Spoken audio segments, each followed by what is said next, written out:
father was particularly lucky to have his entire savings account turned onto the principal of my secondary school, who was an expatriate. My father had a savings of 10,000 pounds. His first son, my senior brother Joseph, was studying law in the United Kingdom.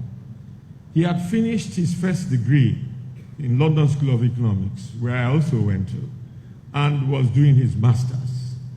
My dad felt we were all going to be killed during the war, and he gave brother Aloysius, a Scottish man who was principal of College of Immaculate Conception, his entire passbook, and asked him to train my brother abroad with these savings, but he should not tell him that the money was his. Because of foreign exchange restrictions, brother Aloysius could only take away 4,000 pounds from the money. He told my brother that this was a loan from the Marist brothers to help his education. My brother rented a house bought a house in Maida Vale, a flat in Maida Vale in London. Those who know London know that it's a very rich area now. He and the son of the former president of Nigeria, who was his friend, Nwachukwu Azikiwe, became painters, and they painted the flat and they rented it out. And they went to East London and hired a one-bedroom studio apartment where both of them lived. That flat that my brother bought, had he not been stupid to sell it, is worth over £1 million today. But he sold it in order to finance his education. He got a master's degree, he got a PhD in law. And he came back and established in Western House and became a very prominent lawyer. But that £6,000 that was left in the money, my father discovered it 6 months after the war, when the manager of Barclays Bank then, which is now Union Bank, called him and revealed to him that he had £6,000 plus interest, which were not tampered with during the course of the war. My dad then decided to buy a Mercedes lorry bus. That time in the southeast, all the vehicles that were there had been used during the war, and many had been cannibalized, and the few that survived were smoking or hardly in any good condition to traverse state territories. There was no farming throughout the war, and a lot of people who were compressed in few communities where the war did not reach did not have enough food cultivated in those communities to sustain them. So all the food that were coming to the east were brought from the west and the north, principally from the north.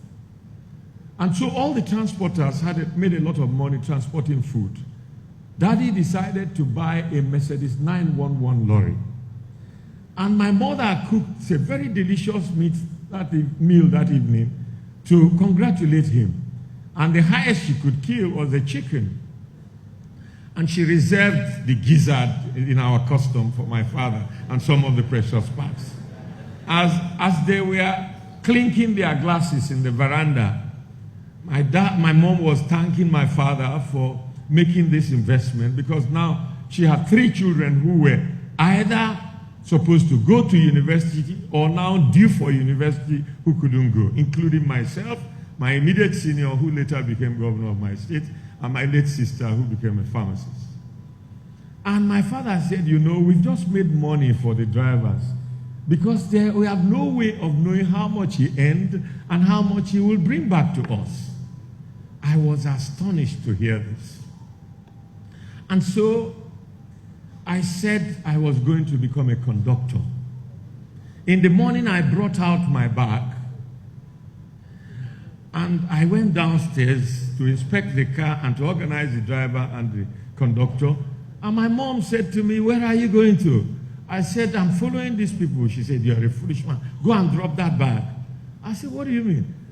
He said, I say I must go because I want to make sure that me and my siblings go to school.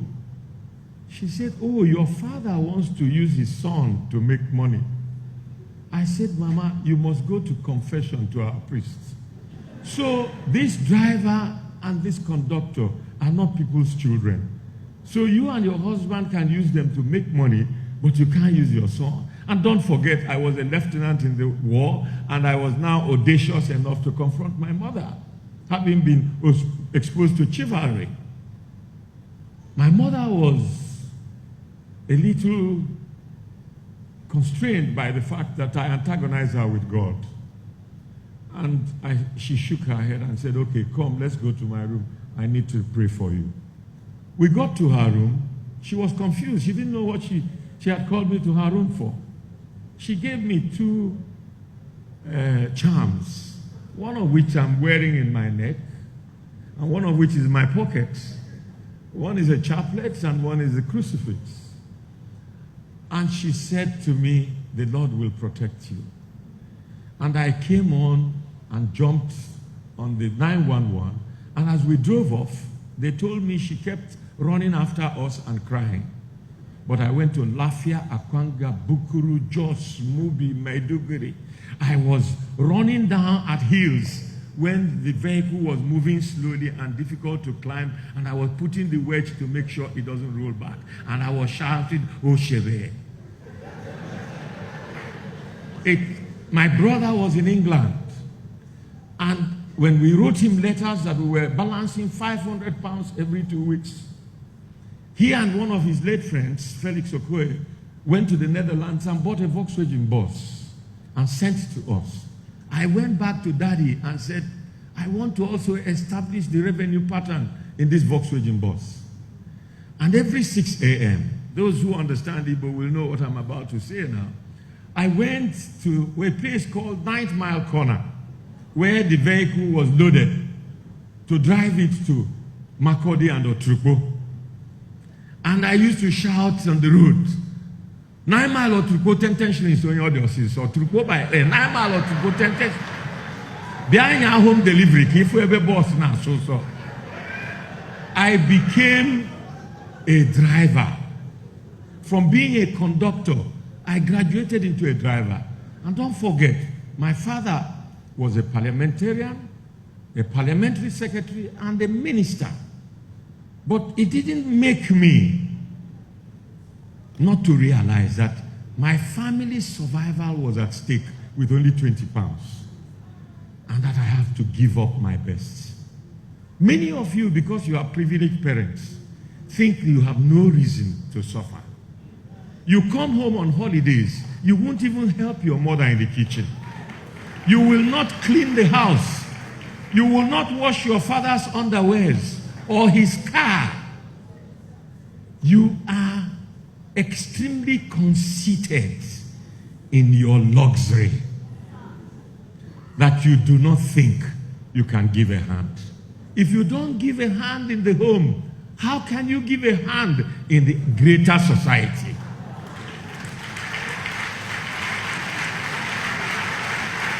The second thing I want to say to you is about public service. Those of you who are in secondary school know that when you are found worthy to be a class prefect, a dormitory prefect, a senior prefect, a president of debating society, whatever responsibility is given to you in school is a training for leadership. Take it seriously. Give it your best and your all. You never know when it will come to use.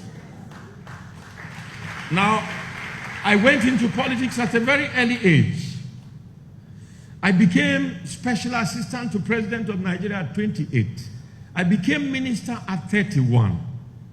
I was not catapulted there. I fought like a man in the trench.